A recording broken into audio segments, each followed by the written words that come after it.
네, 여러분 반갑습니다. 의사소통의 방법과 이해, 자기 이해와 타인 이해를 위한 공감 부분에 대해서 좀 더 깊이 있게 다루도록 하겠습니다. 자, 우리가 전 시간에 아, 망치를 든 사람에게는 모든 것이 못으로 보인다라는 것들을 다뤘습니다. 이 말은 누구든지 자신의 관점에서 모든 사물을 바라보고 판단한다는 것을 이야기하고 있죠. 자, 우리가 이제 소통과 공감에 대한 부분을 이 시간 다루고 있는데, 자, 그렇다면 공감을 하기 위해서 필요한 삼박자가 있습니다. 자, 그 부분을 알아보도록 할 건데요. 첫 번째, 공감을 하기 위해서는 관심을 보이는 것이 중요합니다. 우리가 관심을 보인다는 것을 어떻게 알 수 있을까요? 꼭 언어적으로만이 아니라 비언어적으로 그 사람의 눈빛, 몸의 방향, 그 사람의 얼굴 표정 이런 것들을 우리는 비언어적 표현이라고 합니다. 다시 말하면 비언어적 의사소통이라고 하는데요. 이런 비언어적 표현으로 상대방이 나에게 관심이 있는지 없는지를 금방 오감으로 우리는 체험할 수 있습니다.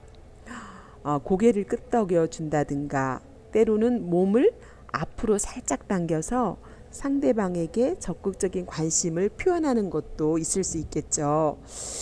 저는 지금 제가 지금까지 살면서 가장 몸으로 느꼈던 저에게 관심 보였던 그런 모임이 생각이 납니다. 사실 제가 노래를 잘 못하거든요. 근데 제가 공부했던 그 상담 선생님들과 공부했던 모임에서 한 번은 노래방을 갔습니다. 노래방을 가서 돌아가면서 노래를 불렀는데요. 저는 제 생각에는 제가 알잖아요. 제 노래 실력을 음이탈도 하고 열심히는 불렀지만 그렇게 잘 부르진 않았어요. 그랬는데 제 노래가 끝나자마자 한 10명 정도가 막 박수를 치고 환호를 하면서 그렇게 얼굴 표정을 맑고 적극적으로 하면서 저에게 관심을 보여줬습니다. 정말 깜짝 놀랐습니다.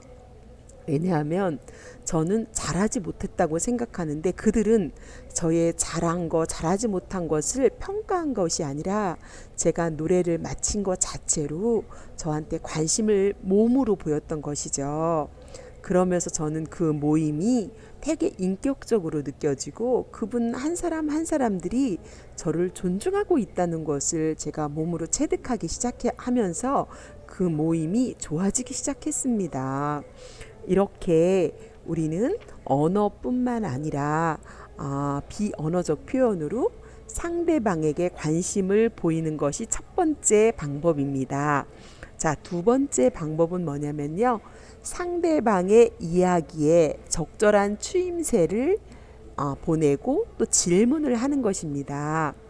자, 예를 들면 상대방이 이야기를 들은 그대로 반복하는 것이 아니라 상대방의 이야기를 경청하면서 들은 내용을 반복하여 확인해 주는 것이죠. 그러셨군요. 그래서 이렇게 하셨다는 거죠. 그래서 이럴 때는 이러셨다는 말씀이신 거죠. 자신의 언어로 바꾸어 말하는 단계인 거죠. 지금 선생님이 말씀하신 거는 이런 일 때문에 참 많이 속상하셨다는 거죠. 아니면 참 많이 힘드셨겠네요. 이렇게 상대방의 이야기에 적절한 추임새를 넣어주기도 하고 또 상대방에게 들은 내용은 그러셔서 그 다음에는 어떻게 하셨어요? 그러실 때 어떻게 그렇게 하실 수 있었어요? 하면서 적절하게 추임새를 넣어주면서 나의 경청을 통해서 나의 관심이 있는 부분에 내가 관심이 있는 부분에 대해서 그 사람에게 적절한 질문으로 이렇게 확인해 줄 때 대화가 어떻게 돼요? 주거니 받거니 연결되겠죠. 그러면 그분이 생각하지 못했던 것도 어떻게 해요? 무의식 속에서 계속 나오면서 공감하고 그러면서 어떻게 돼요? 되게 감정이 편안해지겠죠. 이런 추임새와 질문을 해주는 것이 공감을 위한 두 번째 방법입니다. 세 번째 방법은 감정이입하기입니다. 자, 이 감정이입하기는 상대방의 감정이나 느낌을 추측하면서 그 마음을 이해하려고 노력하는 단계입니다. 단지 추측뿐만 아니라 자신이 추측한 상대방의 감정을 말로 표현해서 확인하는 단계이죠.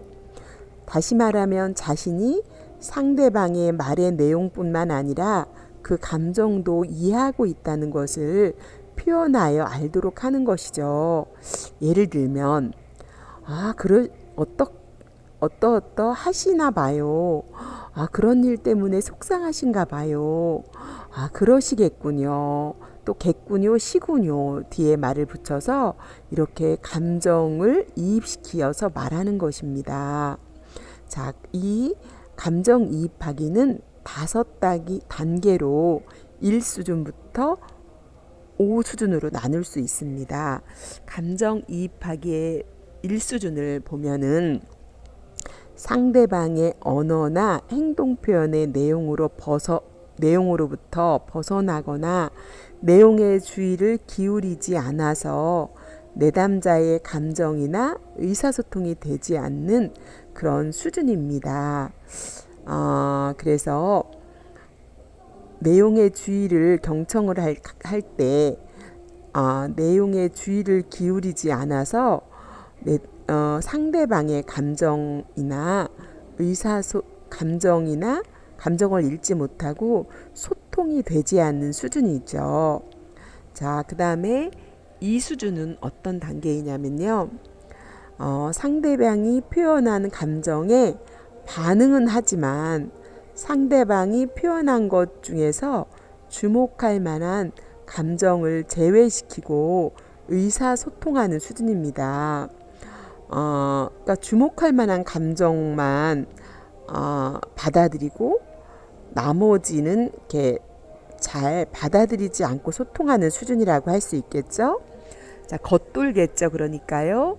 3번 수준은요. 상대방이 표현한 것과 본질적으로 같은 정서의 의미를 표현하여 상호 교류적인 의사소통을 하는 수준이라고 할 수 있습니다. 이 3수준부터는 대인관계 기능을 촉진할 수 있는 기초 수준이라고 할 수 있겠습니다.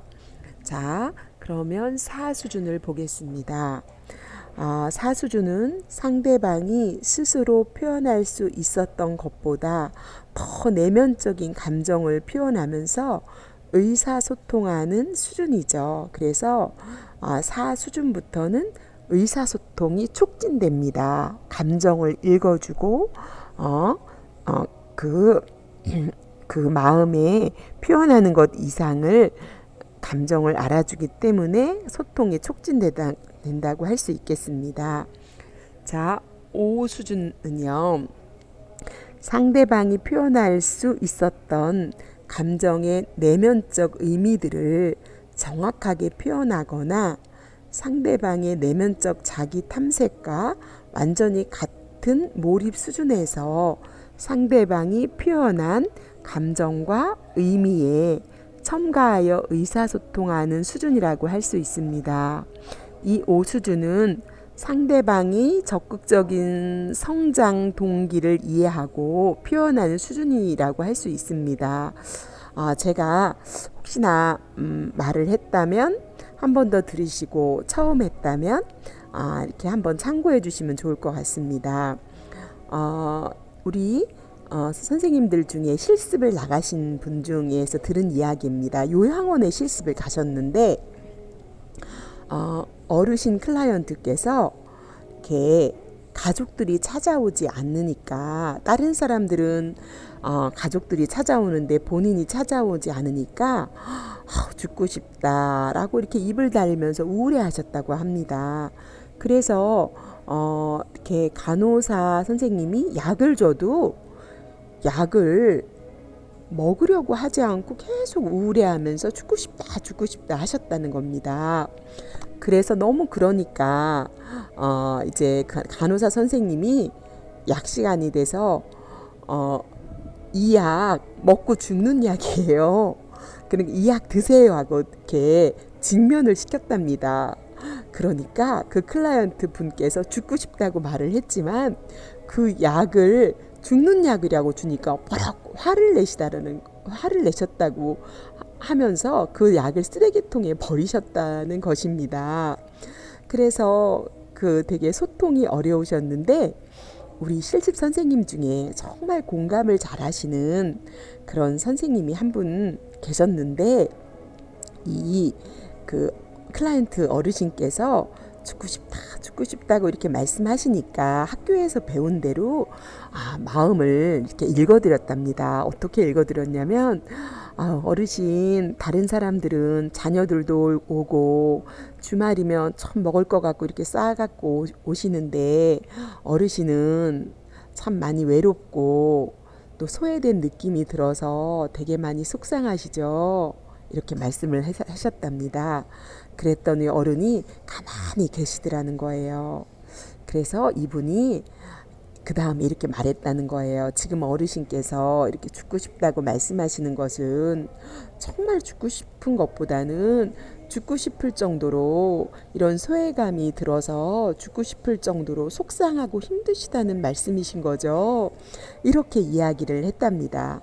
그랬더니 어르신이 맞다고 하시면서 약을 달라고 하시면서 그 약을 드셨다라는 이야기를 제가 사례 발표를 통해서 들은 이야기가 있습니다.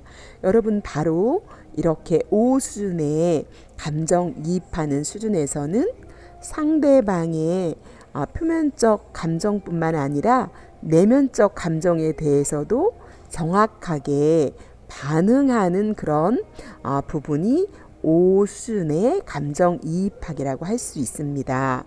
자, 이처럼 우리가 사람과 소통하는 것은 보여지는 것만이 아니라 그 이면에 감정의 이면까지도 알아차릴 수 있고 그것을 잘 소통할 수 있는 기술이 필요하다고 할 수 있겠습니다. 그렇다면 있는 그대로 볼 수 있는 것이 필요하겠죠. 그래서 첫째는 뭐라고요? 관심을 보이고 둘째는 관심을 보였다면 적절한 추임새, 그러시군요, 겠군요 하고 또는 적절한 질문으로 주거니 받거니 하면서 그 속뜻, 마음의 속뜻을 이해하고 그것을 돌려주기까지 할 수 있는 관계까지 가는 이 세 가지 방법을 우리가 많이 훈련한다면 우리가 대인관계에 있어서 되게 좋은 관계를 형성할 수 있을 것이다 라고 하는 부분을 다시 한번 정리해 봅니다. 자, 그러면 우리가 공감적 의사소통의 모형을 다시 한번 정리를 해보면요. 자,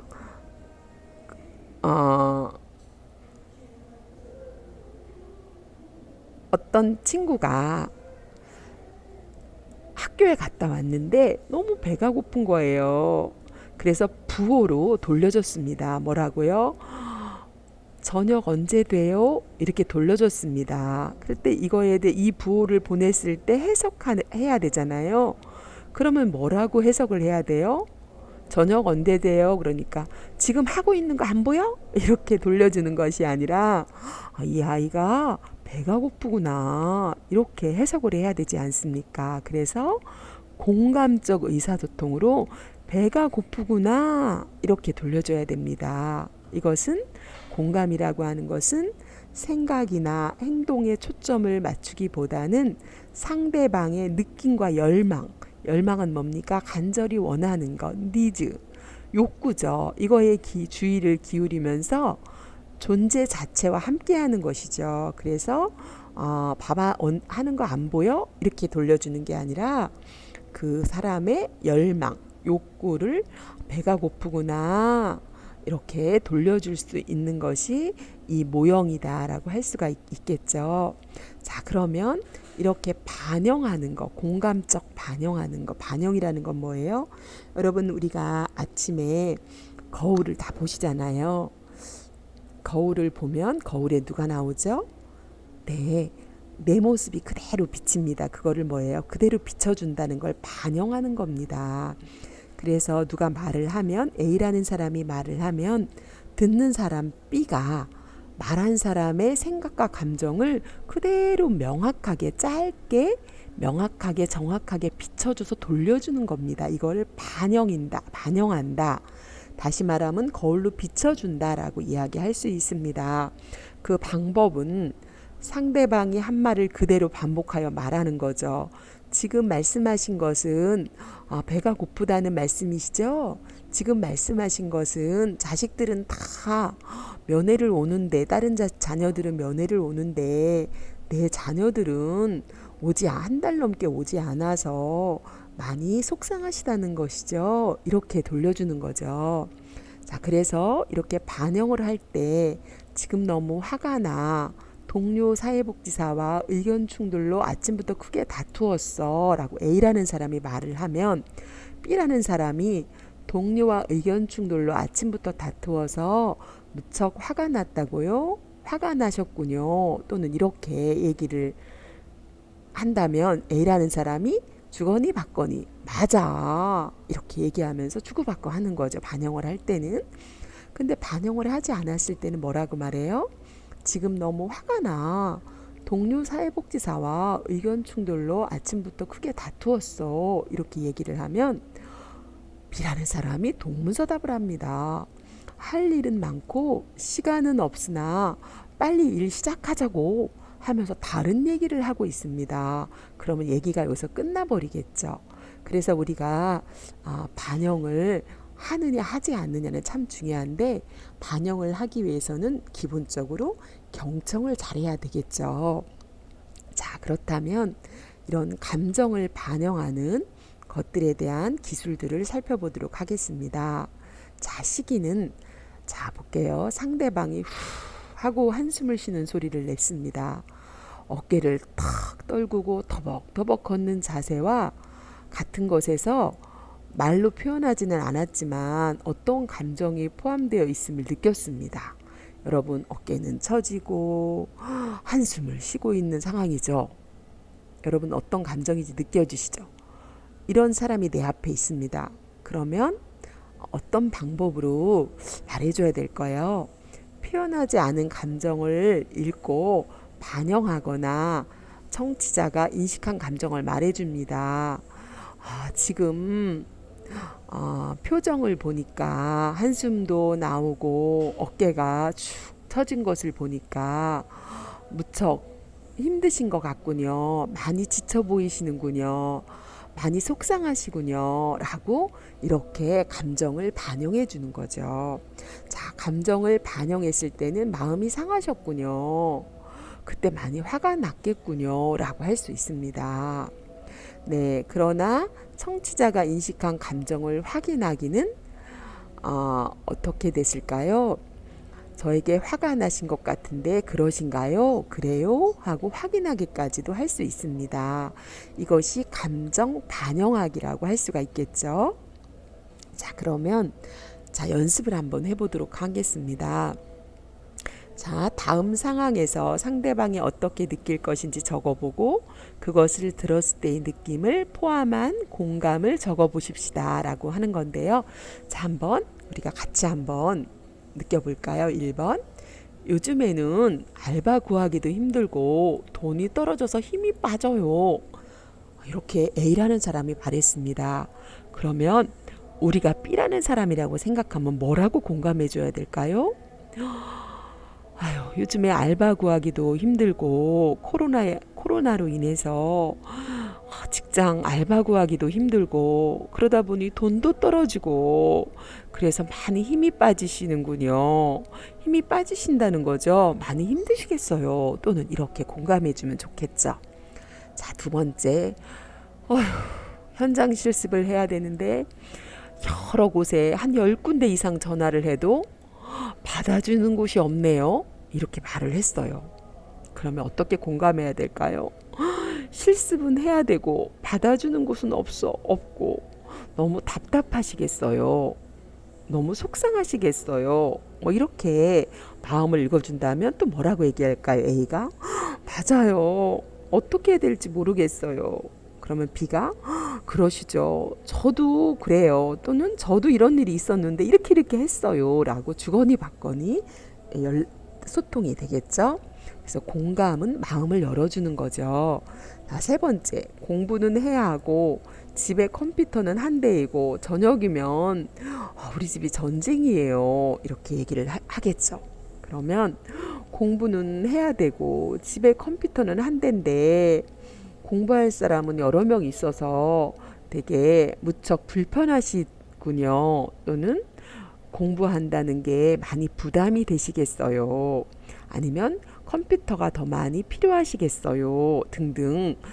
그 상황과 맥락에 따라서 그 마음을 읽어주시면 좋을 것 같습니다. 자, 그 다음에 네 번째, 아무리 운동을 해도 살은 빠지지 않고 더 늘어만 가는 것만 같아요. 이렇게 말했어요. 너만 그러냐? 나도 그래. 살 빼기 힘들어. 이렇게 말하면 말이 끊어지겠죠. 그럼 어떻게 공감해 줄 때 우리가 그 다음 말이 연결될까요? 운동을 해도 살은 빠지지 않고 체중이 더 늘어가는 것 같아서 신경이 쓰이시죠? 또는 속상하시겠어요. 그래서 답답하시겠어요. 이렇게 우리가 그 마음을 읽어드리면 좋을 것 같습니다. 이것이 말문을 서로 열어주고 대화를 관계를 트여주게 하는 그런 소통의 첫 관문이다라고 할 수 있습니다. 그래서 우리가 이렇게 공감을 하기 위해서는 조건이 있습니다. 뭐를 해야 돼요?